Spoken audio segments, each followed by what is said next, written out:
Ever feel like your life story could use a little more, well, Werewolf Astronaut? Today, we're taking a deep dive into a corner of the Marvel Universe that's got more twists and turns than, well, a Spider-Man chase scene. We're talking, of course, about John Jonah Jameson III, son of the Daily Bugle's infamous publisher. Yeah, the guy who's always screaming about Spider-Man being a menace. That's the one. But hold on, before you write John off as just another grumpy Jameson, get this.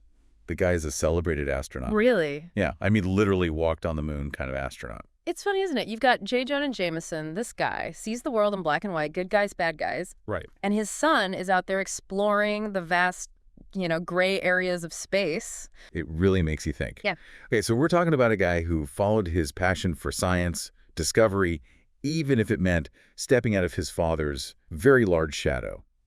But here's where it gets really interesting. John's journey into space wasn't all moonwalks and tang. Turns out, space travel has some, shall we say, unexpected side effects. And in John's case, it came in the form of a one-way ticket to Werewolf City. Hold on, Werewolf Astronaut. Yeah. I thought we were talking about a guy who went to the moon. How does that transformation even happen? Well, it all starts with this encounter, right? With something called the Godstone. Okay. This mysterious artifact John stumbled upon during a lunar mission. Little did he know, this wasn't just some space rock. Yeah. It was a conduit, Yeah. a link to a power source far older and wilder than anything he could have imagined. Okay, so we're not talking your average run-of-the-mill werewolf here. There's some real cosmic energy in play. Exactly. Yeah. This wasn't just like a full moon bad hair day situation. The Godstone, it fundamentally altered John's being, turning him into this monstrous man-wolf. Right. And let me tell you, this wasn't just a cool costume change. Uh-huh. We're talking uncontrolled rage, superhuman strength, the kind of primal savagery that makes the Hulk seem downright cuddly. So imagine the headlines in the Daily Bugle. Astronaut son now terrorizes city. J. Jonah Jameson Sr. must have had a field day with that one. You'd think so, wouldn't you? But their relationship is a whole other layer of complexity we'll have to, delve into a little bit later. Okay. But for now, imagine John, right? A man who dedicated his life to scientific exploration, suddenly grappling with this monstrous alter ego. Yeah. Talk about a rude awakening. Yeah. That's got to be rough. It really is. It's like trying to juggle chainsaws while riding a unicycle. Oh, yeah. You should be able to do it. But one little slip up. Exactly. And slip up, he did. See, this wasn't just a one-time transformation, right? Uh-huh. John would find himself shifting back and forth. Astronaut 1 minute, raging beast the next. This repeated cycle of transforming, losing control, then somehow being cured, only to have it happen all over again. It's enough to make you question your own sanity. Yeah, I bet.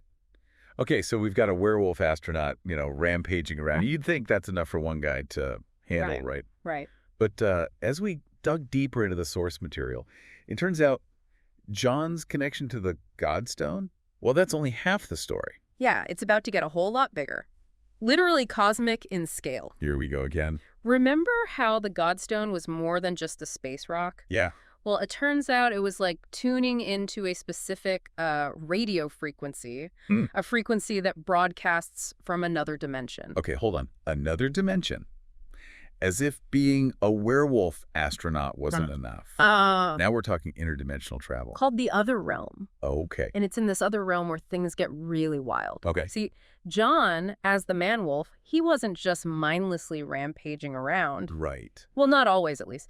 In the other realm, he had, control. He was aware. Because there, he was more than just the man-wolf. He was the avatar. The chosen one. The chosen one of the ruler of this dimension. Okay, stop right there.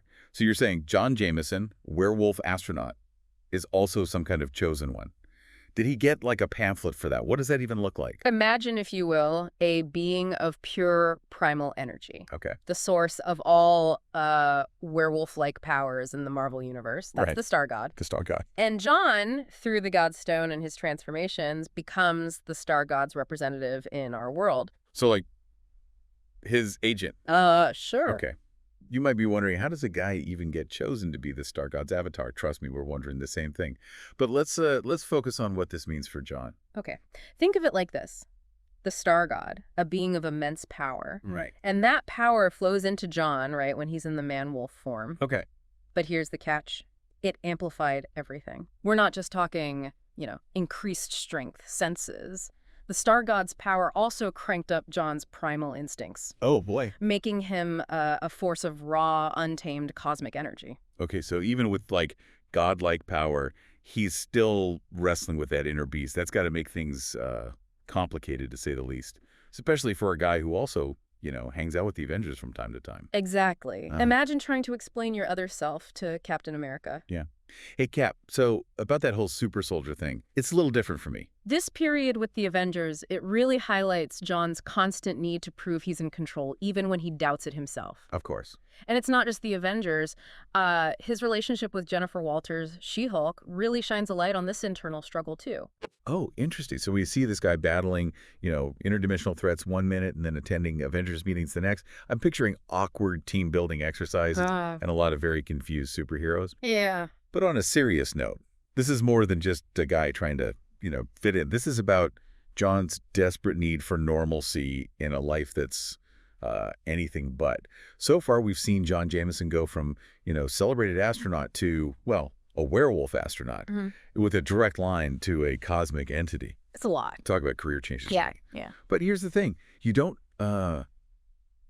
reach for the stars and wrestle with interdimensional werewolves without picking up some, baggage along the way. That's a great point. And it's impossible to fully understand John Jameson without addressing, well, the elephant in the room. Okay. His relationship with his father, J. Jonah Jameson. Right. We're talking about a father who, publicly denounces superpowered beings, Yeah. while his own son is out there battling cosmic forces. Talk about awkward family dinners.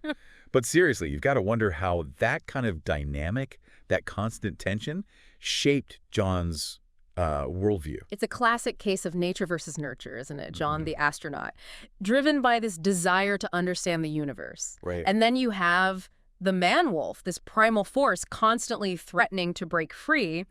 But in the middle of it all, you've got this man desperately trying to find his place, to earn his father's approval, Right. maybe even his understanding. It makes you think about those moments when we try to live up to someone else's expectations, Yeah. even when it feels like we're constantly falling short.